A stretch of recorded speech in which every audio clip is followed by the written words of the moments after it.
What's up, everybody? This is D.H. Thorne here. Time for another video about the occult, magic, and demon sorcery in general. It's been something of a slow week here. The winter months are a time for rebirth and reflection.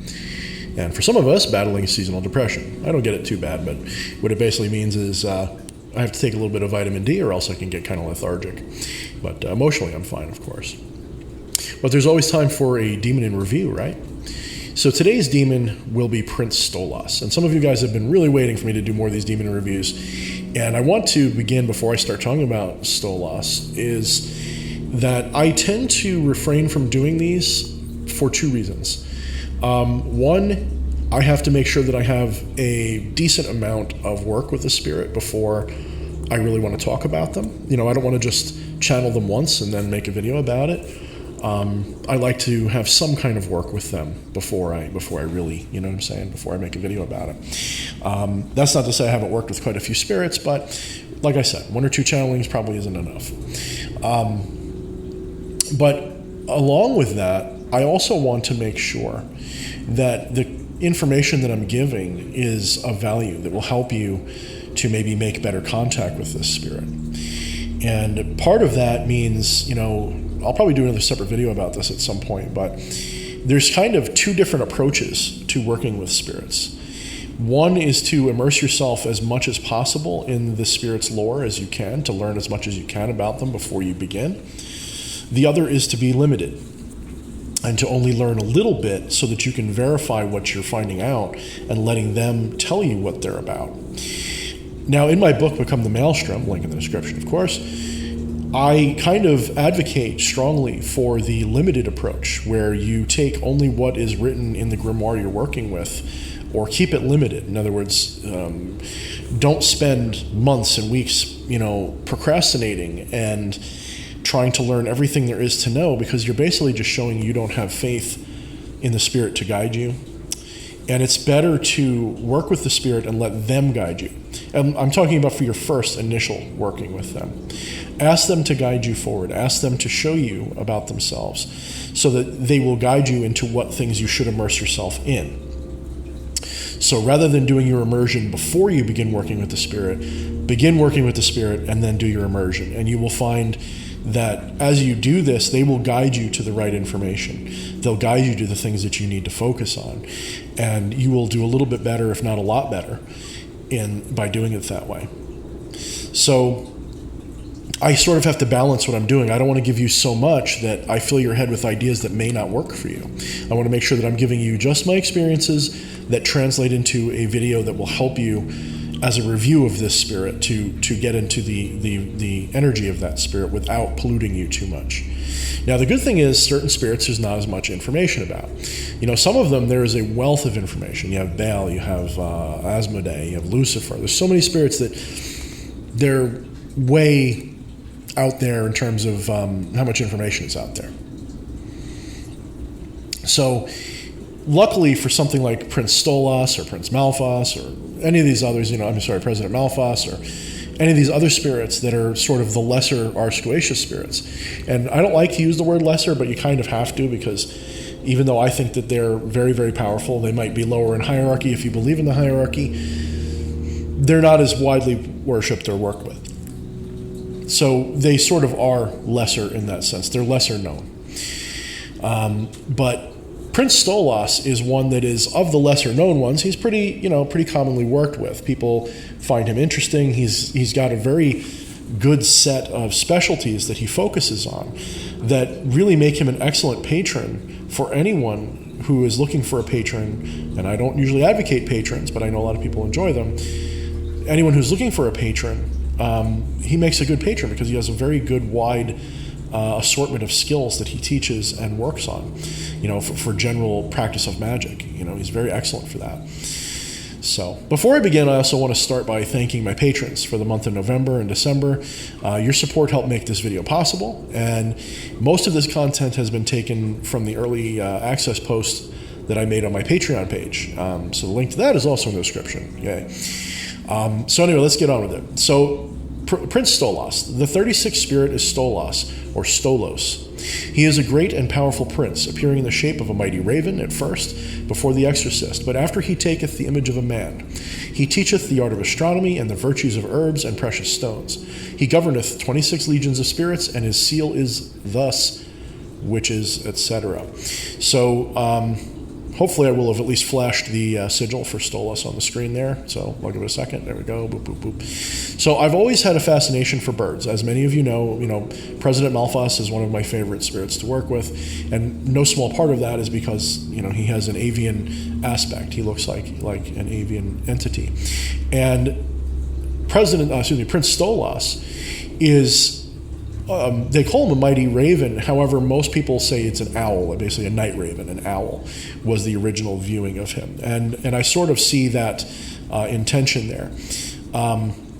So we're going to be treating him as an owl. And owls are definitely near the top of my list. As a kid, they were definitely one of my favorite birds ever. It was basically owls and ravens and crows and eagles and hawks and falcons, all the cool birds, And owls were very near the top of that list. I used to love the horned owls and stuff. And I remember thinking they were fascinating night predators and really cool.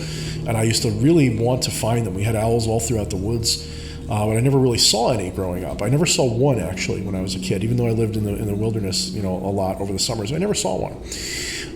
And one of my favorite parts of movies like The Secret of NIMH, for those of you who've ever seen that, the movie with the animated movie about the rats, one of my favorite parts was when Mrs. Brisby goes to visit the wise old owl for advice. And like many other things in this masterpiece of a movie, the wise owl was not some cute, nerdy, little cuddly thing.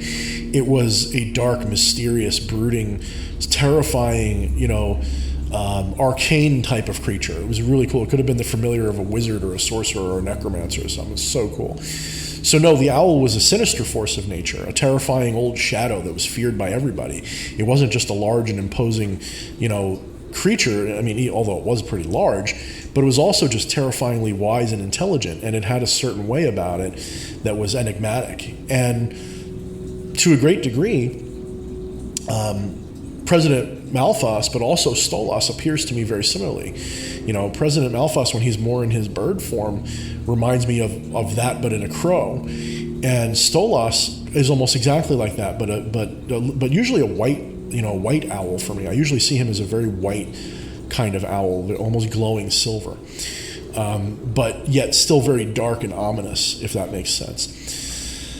So when I see him in the astral world, I generally see him as both a monstrous and huge owl, much like the one from NIMH, but sometimes things shift and he becomes more like a regular owl. So he, the very first time I called upon him, he took me on a ride on his back through the night, and in a vision situation where he showed me many personal things from his bird's eye view. He showed me a vision of certain property and things we were going to look at, and it was actually pretty close to what I actually ended up seeing. Much of the symbolism that I had was nocturnal in nature, implying an occult and hidden element. So like when he'd be showing me things, he'd show me like the night side of things. Like as much as I'd want to go there in the day, he'd always show me the night vision of it whenever he would take me there. I find that he's very good if you want to try remote viewing or astral travel. He's very good at showing you landscapes and the areas around places that you're trying to see.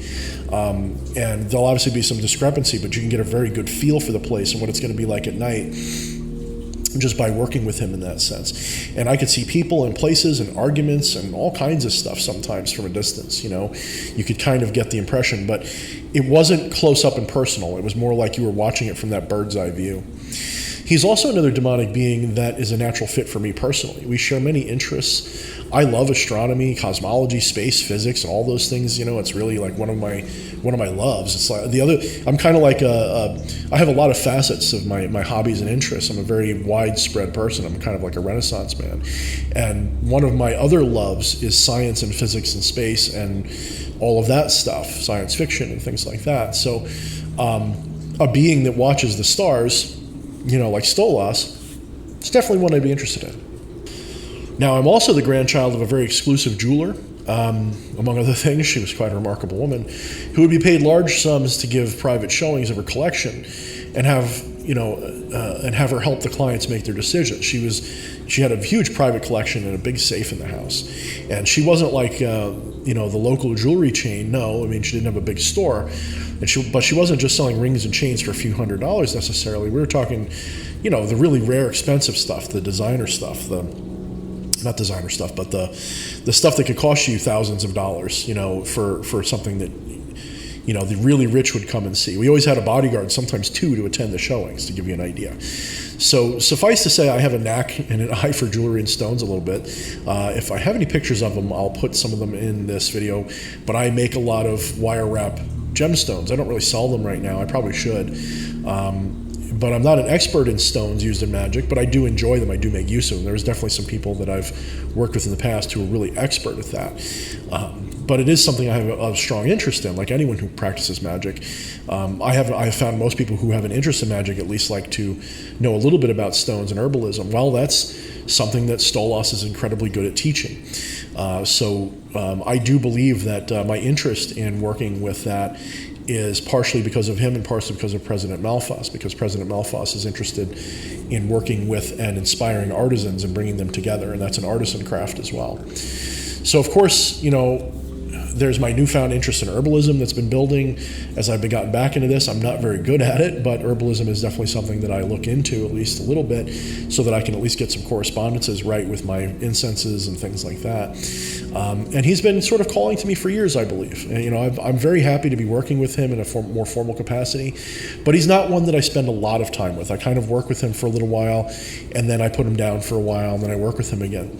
But I'll tell you about one or two of the moments I had from recent memory. Basically, this is the kind of stuff that might happen to you if a spirit like Stolas is trying to get your attention. Now, this was before I reawoke to my calling in magic, so I was kind of like, when this happened, it was a spiritual moment, but I didn't see it for what it was, I don't think. And I was on a hunting trip in the Adirondacks with my father. This was maybe 4 years ago, maybe 5, maybe 3, it was something like that. And I found a good spot to sit, and we were, kind of waiting, around. It was kind of a slow hunting trip. We weren't having much luck. So for me, it was as much of a chance to go hunting with my dad. It was also just a chance to, look at nature. So it didn't really matter that much if I had, we'll say, gotten anything to shoot at. It was just as much fun for me to be sitting there in the cold watching the snow falling and stuff like that. So we kind of found this spot that had really good coverage, so I could see a gully with a stream running through it. There was a lot of, signs of deer trails and tracks, and some of it was very recent in the fresh snow. You could kind of tell that they were coming and going within the last day or so. So I figured it'd be a good place to camp out and just watch in the quietness. For those of you who don't hunt, most of the time, even when you're doing stalk hunting, which is my favorite way to do it, because it's basically you're basically acting like a predator. You're kind of stalking through the woods looking for prey, but it's also the least effective. A lot of the time is spent in very, some might call it boring contemplation, where you're sitting there waiting for something to happen. It could be all day you're sitting in a tree stand, or sitting all day on a mound or something, trying to stay hidden and hope an animal creeps by that you can take a shot at, And I'm sorry if that offends anybody, but that's a factor of life. We are human beings. We are natural beings.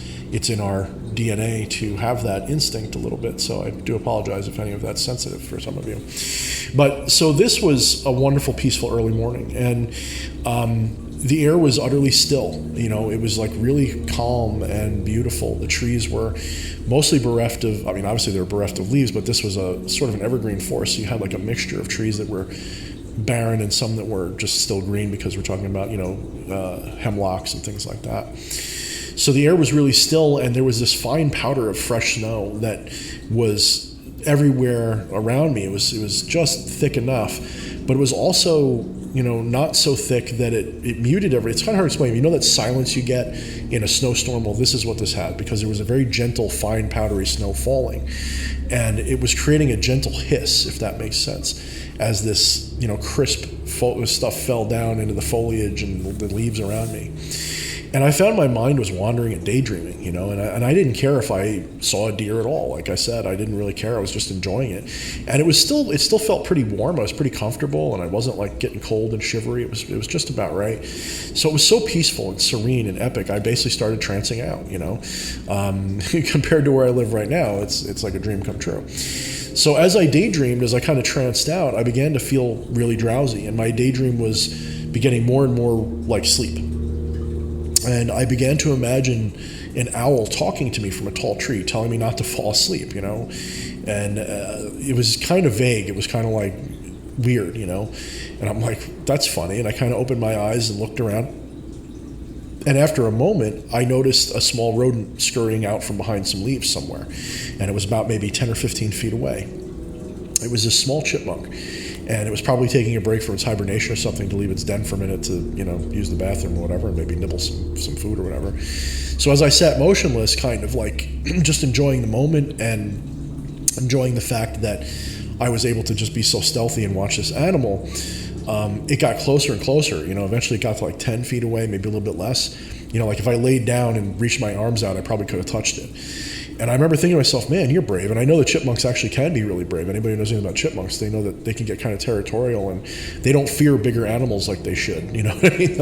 I've had them run right up to me and squawk and run over my foot, even when I was walking. Like, they're not afraid of you. So, but I was utterly silent. And as I'm sitting there watching this, thinking like, oh, I wish I could just reach out for my camera without scaring it, there was this utterly silent white shadow that descended from somewhere high up and off to my right, and it flew down, landing right on the chipmunk, and it turned its round head on me, and it fixed its large eyes on me, and like with only a moment's like exchange of eye contact, it took off with this doomed rodent in its sharp claws. And I watched it fly up to a nearby branch, like it was maybe 20 or 30 feet away, and it was just sitting there, just swallowing the thing whole like they do.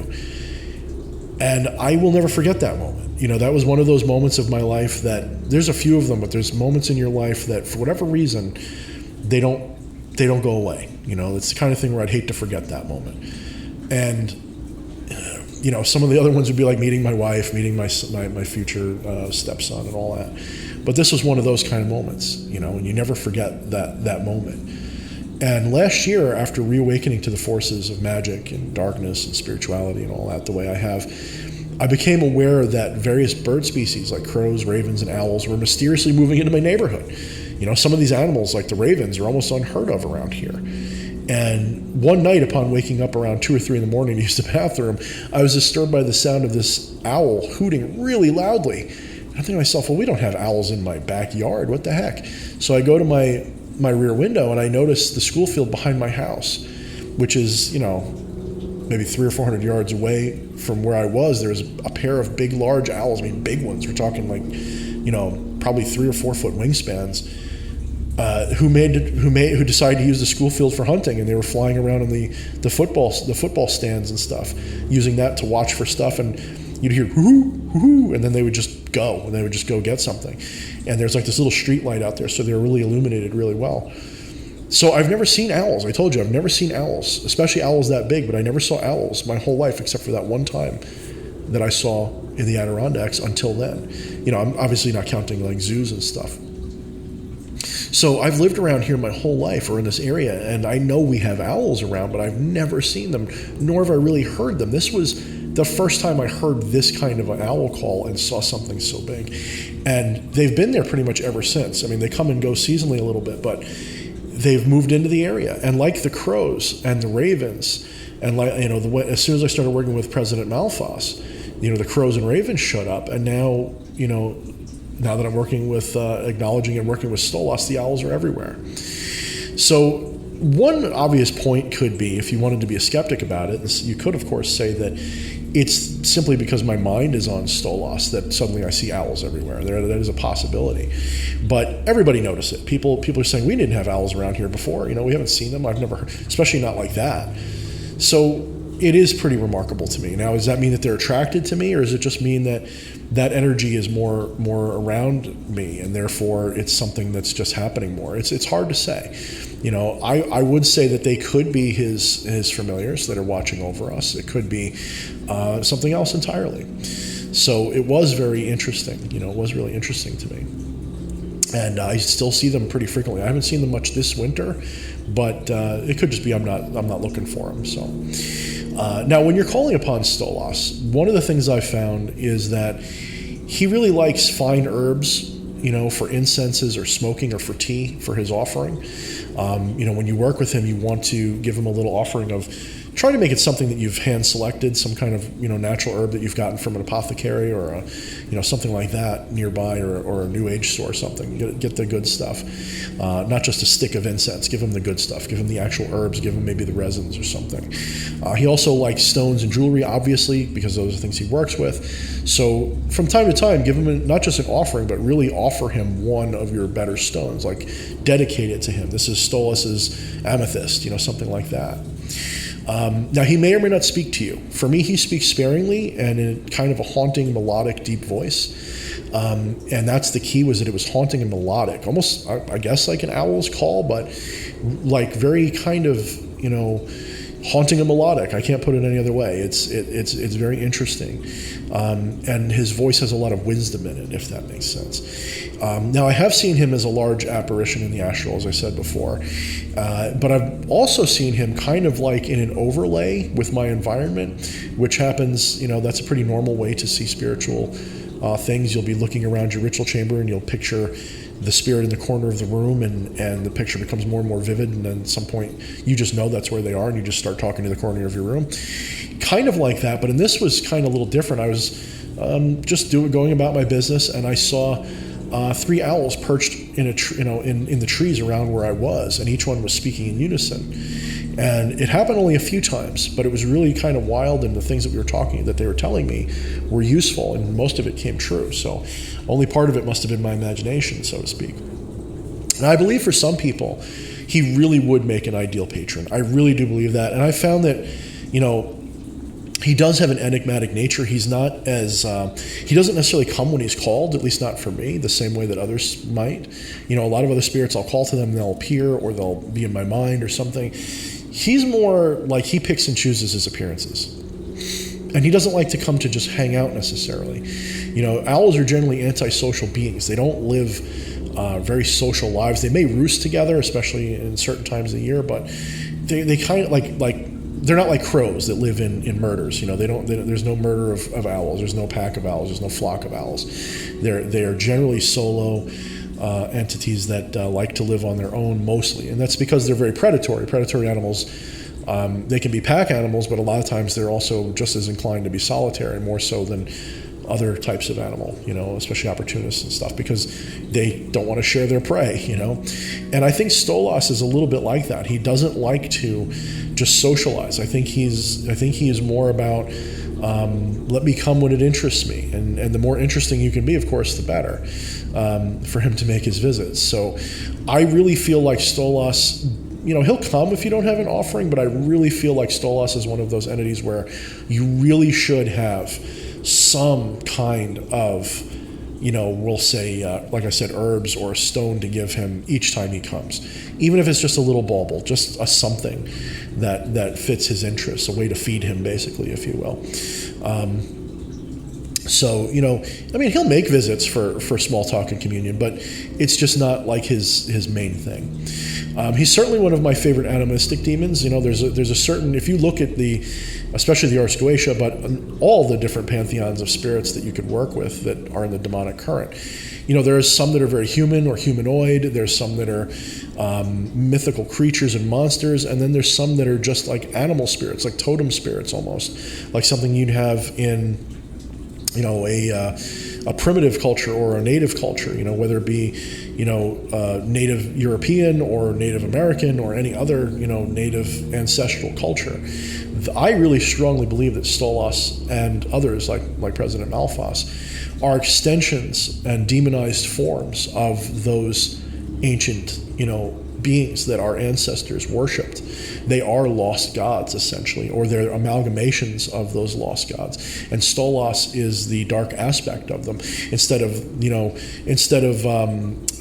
what's her name? The owl from Greek myth. I can't remember off the top of my head, but you'll know what I'm talking about. If you watch Clash of the Titans, I'll have to look it up. I'm bad with Greek mythology, but she had an owl, and I think that could have been part of the inspiration for Stolas, where he might have come from a little bit, the demonized form of that. But I think that the owl is one of those spirits, one of those entities, one of those concepts, one of those archetypes that is universal. And I think that universal archetype has a dark side as well as a bright side. Usually people see owls as these wise, gentle souls that, they're a little enigmatic and spooky, but Stolas is the dark side of that, the predator, the one that is powerful and of the night. He's a very nocturnal demon, and very useful.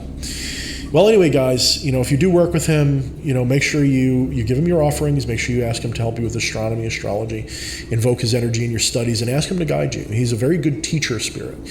Some spirits are good at doing things for you, and some are better at teaching you. And Stolas is all about teaching. Pretty much everything that he's known for is teaching you things. So try to invoke that in your work. Try to invoke his energy, his wisdom, his skill, and have him teach you. And I think he'll be one of your favorite guides for these things. Anyway, thanks you all for watching this short review, and mind the shadows.